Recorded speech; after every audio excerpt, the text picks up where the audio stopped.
New good work video. Can money make you happy? I don't know. Can money buy happiness?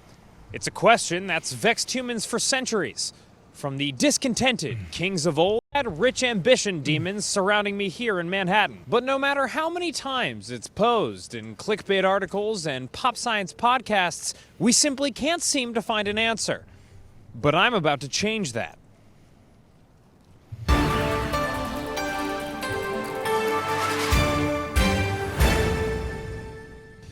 I'm here at the happiest place on earth, Harvard Business School. I was in this ivied oasis to meet the man who both wrote a book and talked the TED on money and happiness. Michael Norton is a professor here at Harvard Business School and a leading behavioral economics researcher.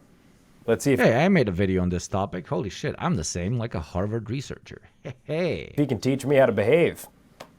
Michael, great to have you here. Great to meet.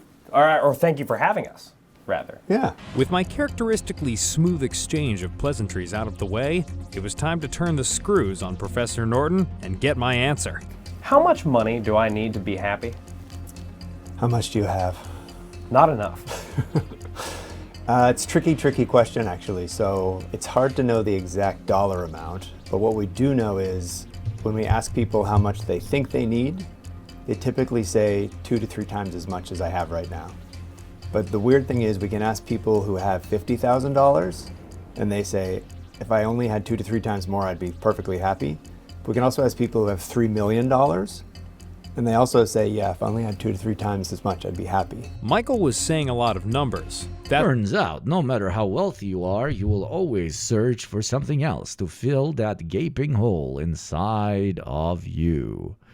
And then capitalism will tell you, no, it's more money. Trust me, this thing that you've dedicated most of your life towards accruing, that is not making you happy. How about you keep doing that same thing, which is literally the definition of insanity, and trust me, at some point the hole will be filled. We are all collectively lobotomized. Yeah. That's for sure. But I still wasn't hearing a solid answer.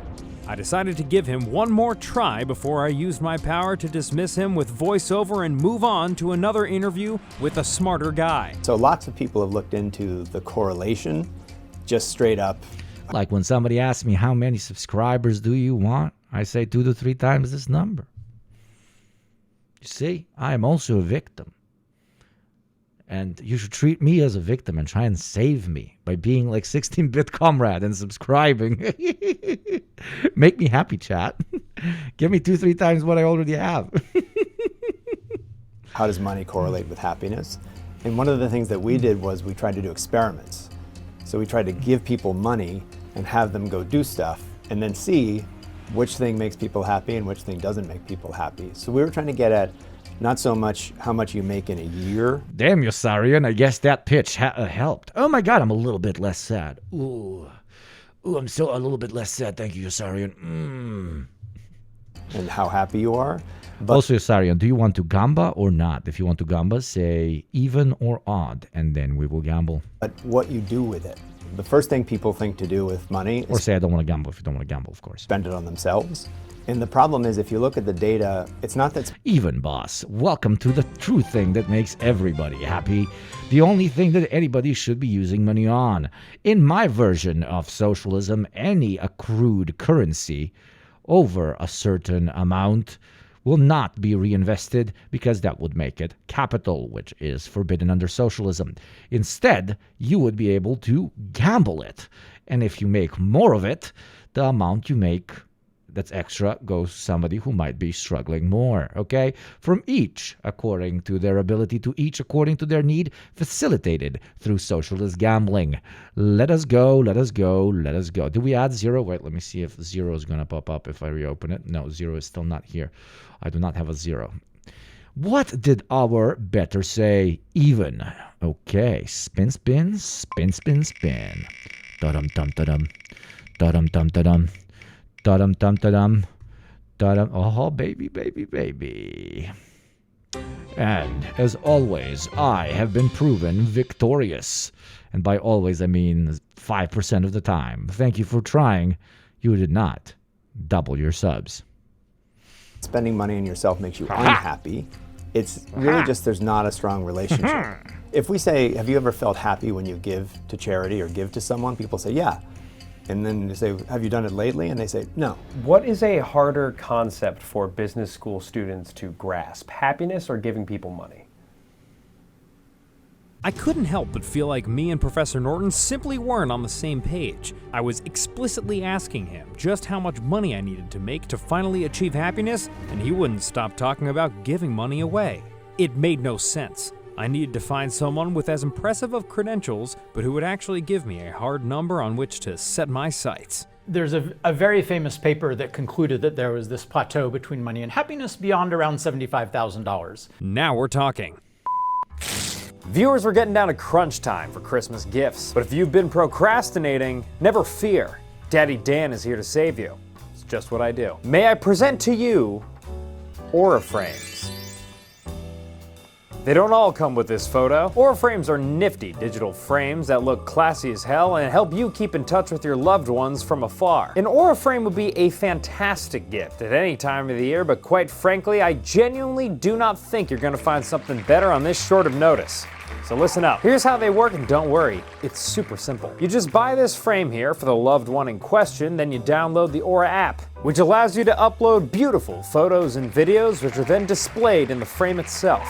For demonstration purposes, I have used my very own Aura app to upload various photos to this gorgeous Carver matte frame of my face photoshopped onto the body of various incredibly jacked people. I will be giving this frame to my brother, so he has constant reminders that I am strong and mighty, whereas he is small and weak. Oh, and also every Aura frame comes with a premium gift box with no price tag included. Very important for last minute giving. For a limited time, save on the perfect gift by visiting auraframes.com to get $35 off Aura's best-selling. It's pretty crazy how like Aura, like the app, is one of the biggest sponsors, and now there's another big sponsor on YouTube, and it's also called Aura. That's insane, Aura, bro. Carver matte You see what I did there? frames, named #1 by Wirecutter by using promo code GOODWORK at checkout. That's auraframes.com with the promo code GOODWORK. This deal is exclusive to viewers, and frames sell out fast. So order yours now to get it in time for the holidays and support the channel by mentioning us at checkout. I know you always do. Terms and conditions apply. And to my brother, I am stronger than you. Matt Killingsworth is a senior fella at the University of Pennsylvania's Wharton School of Business, where he runs one of the world's largest studies on human happiness. Wharton is an institution of great history, and more importantly, a place where many people learn how to accumulate wealth until happiness oozes out of their pores and the pores of their progeny. I ran this really big study that had a fantastic measure of kind of the levels of happiness that people experience, and I saw no evidence for a plateau at all. It just keeps going up, modestly but very steadily. These squirrely academics wouldn't stop overcomplicating the issue, but I could play their game too. You found that money and happiness have a logarithmic relationship. Is that different than a polyamorous relationship? Maybe you could combine them. I've tried. So maybe you just need to earn more money, and then you can see what you can put together. But when you describe a logarithmic relationship, what is it? Is this what you're talking about? Yes. Or? Okay. Yes. It's a big word for me. So if you plot this out, you could imagine happiness. And then underneath it should write gambling. And then you have money. Gambling, alcohol, and cigarettes. Okay? Gambling, alcohol, and cigarettes. If you can afford to gamble, drink, and smoke cigarettes 24/7, I can guarantee you will be happy. If you can just live for 60 years straight, every day gambling, smoking cigarettes, and drinking, you would be happy. Logarithmic basically means we're going up in proportional If you're really rich, maybe you can buy some guns and fast cars. increments. So you could imagine each of these hash lines being a doubling of income. What we used to think was happening is that happiness rises up to around this level, happiness rises, and then doesn't really improve. And essentially what I found is that this part is basically right, but instead it just keeps going up in a straight line. So people here in general. So you're telling me I can achieve 100% happiness if I have all the gambling, cigarettes, and alcohol in the world, okay? Are a lot happier than people here. they're happier on average. So, I'm squishing all of this down. Despite the squishing, I was making progress. I now had incontrovertible proof that the more money you had, the happier you got. And the goal was to get as far up this polyamorous red line as possible. But what would it actually feel like to be up there in the top right corner of this whiteboard? I asked Matt if his research had turned up an answer. There are a lot of things we can run experiments with, but money is actually quite a bit trickier because it's so darn expensive to run an experiment where you give people enough money to matter for happiness. But there's a natural experiment. They're called lotteries, and there have been some really great studies that have found that the people who play and win are not only happier than the people who play and don't win, but they've followed up 5 or 10 years later and found they continue to be fairly substantially happier. So we got to meet a lottery winner, or we have to win the lottery. That would be interesting. This will always be like unscientific because defining happiness is so subjective that you cannot use it as a constant in all your research, because one person's definition of happiness is very different to another person's definition of happiness. But if we try to turn happiness into a constant by saying happy people are those that claim they are happy, then yes, sure, maybe we can do the experiment, but still, it leads to nothing. But whatever, still, it's an enjoyable, interesting conversation. And I still do believe that the more you can afford to gamble, smoke, and drink, the happier you are. Interesting. Okay. If one thing was clear at this point in the Cuphead. investigation, it was that lottery winners are happy as shit. So I had to speak to one myself. Timothy Schultz won the lottery in 1999, winning over 20 million. Wait, let me see the new wheel. Now it has 0. Yeah, baby. Yugo Gamba wheel. Very good. Dollars in almost a day. So I'm here to speak to him right in our studio. That ambiguity is part of all soft sciences. There's still important insights to gain from that. Yes, I agree. I'm happier these days with less money than I was 10 years ago with significantly more money. It did hit a cap for me. For most normal people, it should hit a cap. Okay, you know when it doesn't hit a cap? It's when you don't have anything else, okay? If your career growth and just accruing capital for the sake of capital is the main thing, you wake up in the morning for, then obviously you being wealthier is going to make you happier. But if that's not the only thing that your entire world revolves around, then you're not. Then it's not. Obviously you're going to be happier because you can afford more things. You don't have to think about the bills, all the cliche stuff that you know. But how exponentially happier you get, whether you are a completely career-oriented person, not career-oriented, finance-oriented person, versus because there's careers that you go into not because you want to make some money, versus somebody with other goals in life, the amount, the intensity of how it will influence your quote-unquote happiness graph going up is going to change.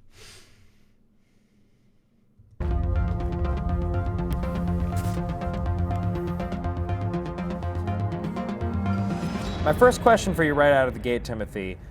Are you happy? Most days. I try to be happy. Yeah. The way you're not framing your hair is making me exceptionally unhappy. I think so. There it was, the look of someone who had enough money to be happy. And here was my chance to find out how he did it, so that one day I might look in the mirror and see my own face wearing that grin. So you interview a lot of lottery winners. Also, like using lottery winners as your data pool.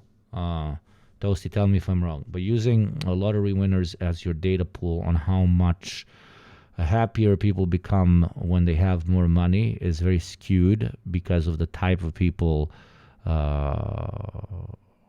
involved in the entire data pool. I'm overcomplicating this.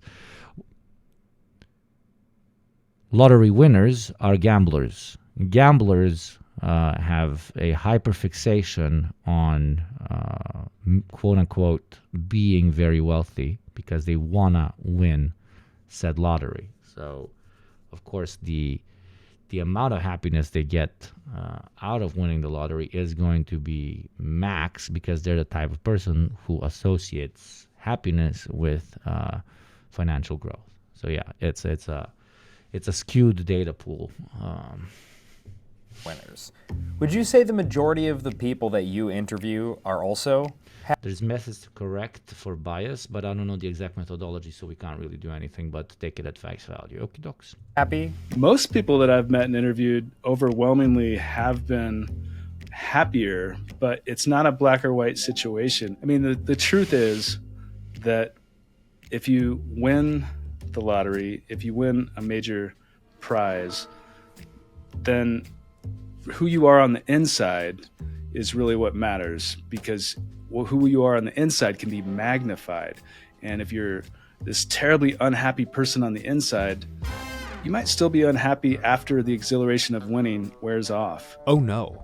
I'd come all this way only for Timothy, That's kind of a smart point. the podcast host / lottery winner, to tell me that the very nature of my investigation might be flawed. If the true solution to Yeah, what was that saying? If you want to know an enemy,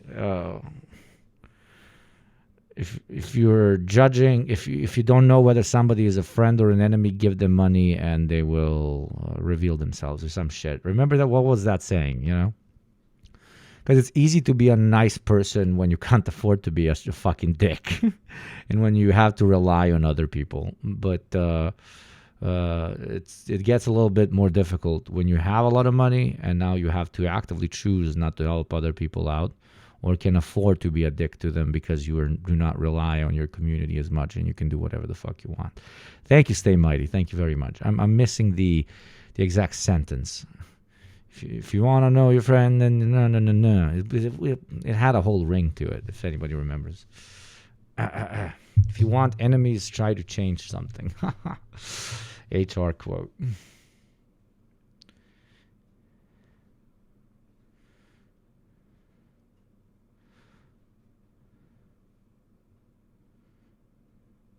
The important thing is not being rich, but making money consistently. This means gambling is ideal because you hit the jackpot periodically, not only once. Well, put your money where your mouth is. Let's gamble! happiness lay inside the soul rather than the wallet, I stood no chance.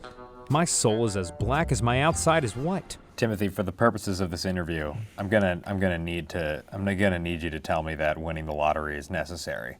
I'm gonna need to be incredibly wealthy to be happy. Because if I'm not incredibly wealthy, what's even the point?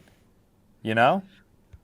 Well, yeah, I mean, you have to basically,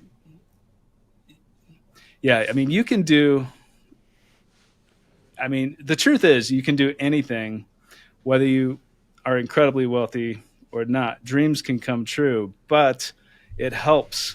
It's a huge leg up if you have lots of money, I mean, or win a lottery, because you have more opportunities, your quality of life can be better. Good enough for me. I now had my marching orders. Over the course of my journey, my head learned lots of information, much of it unsatisfactory for men. Might have won the lottery, but not the charisma lottery. Come on, he's cute. I want to eat him. I want to keep him in my house and feed him food and like put him under blankets and play like nice movies to him. Stay mighty. What's up with the 17 months, you crazy motherfucker?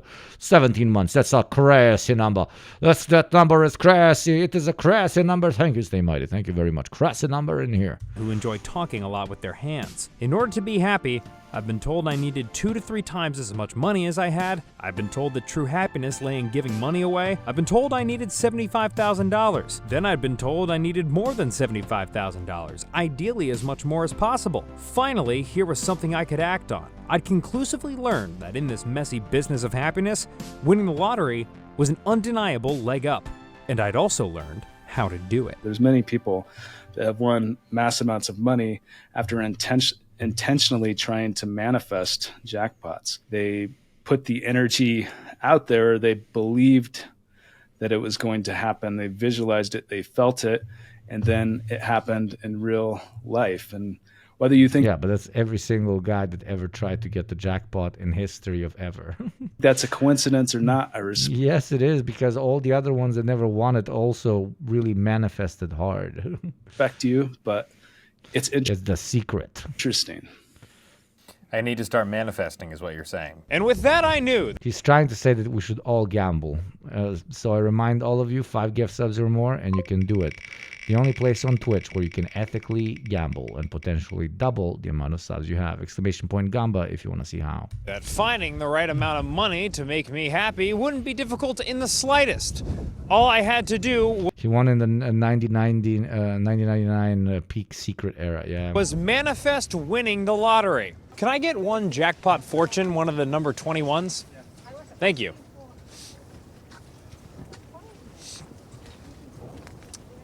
And do you have cigarettes? That's $30. Dude, there you go. There you go. There you go. There you go. Golly. A $5 game would be great. One. So in order to find happiness, I encourage everyone to go out and do the sensible thing. Buy a scratch ticket from the first Imagine how incredible the video would be if he actually won. newsstand you find on the street. Hi. I'm so sorry. Can I get another? You know what I'm doing for my wedding? This is the woman's idea. You know how on weddings every guest receives like a small gift? At least that's the case in Eastern Europe. And even if it's a small gift, it ends up being quite expensive. And it's something that nobody ever uses and tosses away immediately or loses during the evening. You know what we're going to do? You guys are going to love this.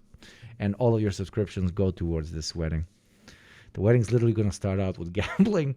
The little gift that every guest receives is going to be a nice, pretty envelope with something in it. And then when they open it, it's going to say, if you win, 50% for the bride and the groom. And they're going to be like, what the fuck is this? And then they are going to take out a lottery ticket. No, not a lottery ticket, a scratch card. I am going to give all my wedding guests scratch cards. I am going to give every single one of my guests scratch cards. I can't even imagine what the lady, when I buy it, is gonna think of me. And I think I'm gonna win most of it back. That's the crazy part. I'm probably gonna win most of it back. So plus, it's going to be a great, silence killer, a great icebreaker. People are gonna enjoy it. It's gonna be funny. It's gonna be like, oh my god, I can't believe these fucking cunts did this. But then also like some might win, and then it's gonna be funny, and then we're gonna chase each other to give each other money.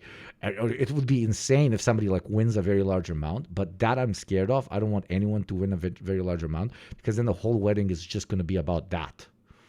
Get it? Like everybody's gonna forget that they're at a wedding, and just gonna obsess over the guy that just won $100,000. But then I would also need to get $50,000, so I guess that's worth the wedding not being that wedding oriented anymore. Or I might lose a friend, which is more likely. Like the friend that actually wins it just runs away with it and doesn't give me 50%. But then there's going to be like over 100 other people that are going to know that they're a piece of shit that ran away without paying the money. You know? So yeah. I don't know if you like the idea. I think it's funny. It's going to cost as much as a typical like wedding gift thing for the guests costs, but it's also going to be edgy. And I just don't know what the legality is. If anybody actually wins a crazy amount of money, like, can I force them into giving me 50% is what I'm asking, basically. Today is the anniversary of Spain's first astronaut. Oh, that's cool. Won't be a spoken contract. Yeah, to an extent, it's not even going to be spoken. It's going to be written on the envelope. But they will not have agreed on it. I guess you agree on it by opening it. I could ask a real lawyer. Do we have lawyers in chat? How do I make sure I get 50% of anybody that wins?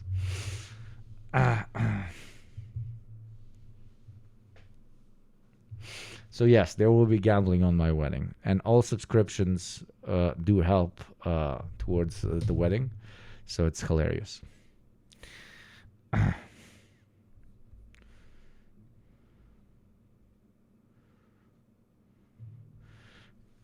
Guess what I got in the mail today? Oh, that is so cute. That is so cool. Thank you so much for sending this. Oh, this is so cool.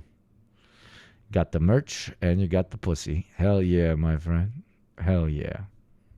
Nice. Thank you for sending this. That's very kind of you. Thank you. We're going to do a... what's the word? We're going to do a fit rating with merch next week, most likely. When my fucking merch finally arrives. God damn it. Another one of these? Then buy another? No, I didn't win. I don't think I won. And another. Hi, I'm sorry. Can I get 2 more of those? Thank you. And another. I think I won. I think I won. How much? $5. You want one more ticket or you want cash? Another ticket would be great. Thank you. How do you go about measuring happiness? And would you say that mine is normal size? As far as I can tell from this far away. Thank you. You're welcome. Does a raise make you happier? It probably would, at least by a little bit. Right, okay. You can say no. Yeah. You can say no. Oh, would it make me happier? Just for like, because I have employees, so you can just say like it does. I see. Yeah, no, I don't think so. Thank you, Matt. That was funny. Something to follow up this video with. Bananya seeks only 2 things, gluttonous self-indulgence and death. And really, who can blame him? As the ED shows to us in its final scene, with the rest of the cast surprised to see Bananya flying away without any of them, he wishes to leave them behind, these people who cannot comprehend him. They've come to terms with their existences, but not he. Bananya alone has his psyche torn asunder by the opposing forces of his dualistic nature.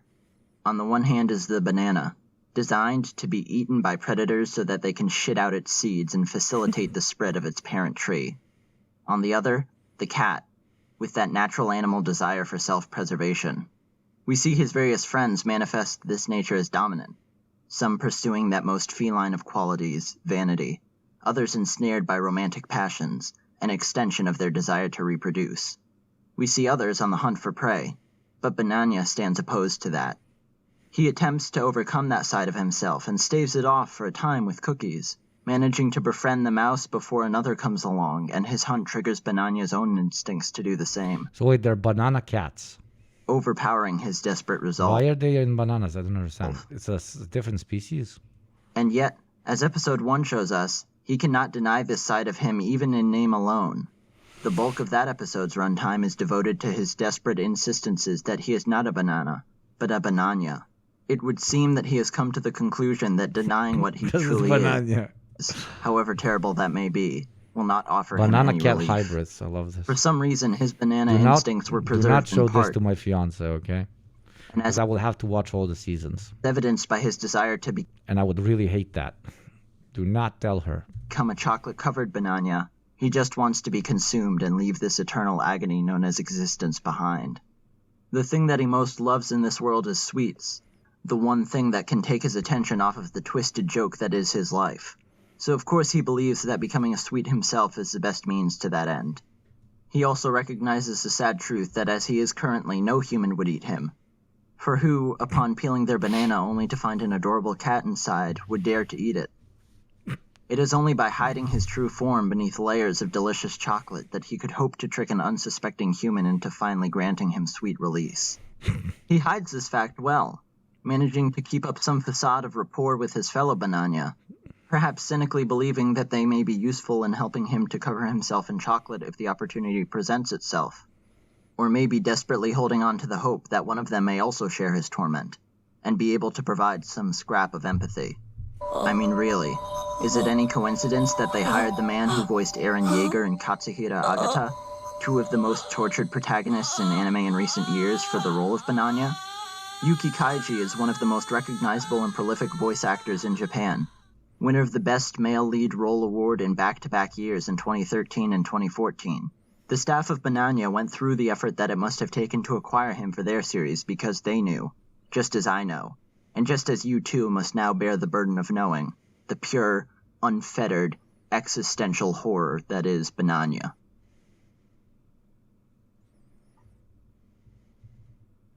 I can't follow that up with anything. I'm rating Hassan Abi.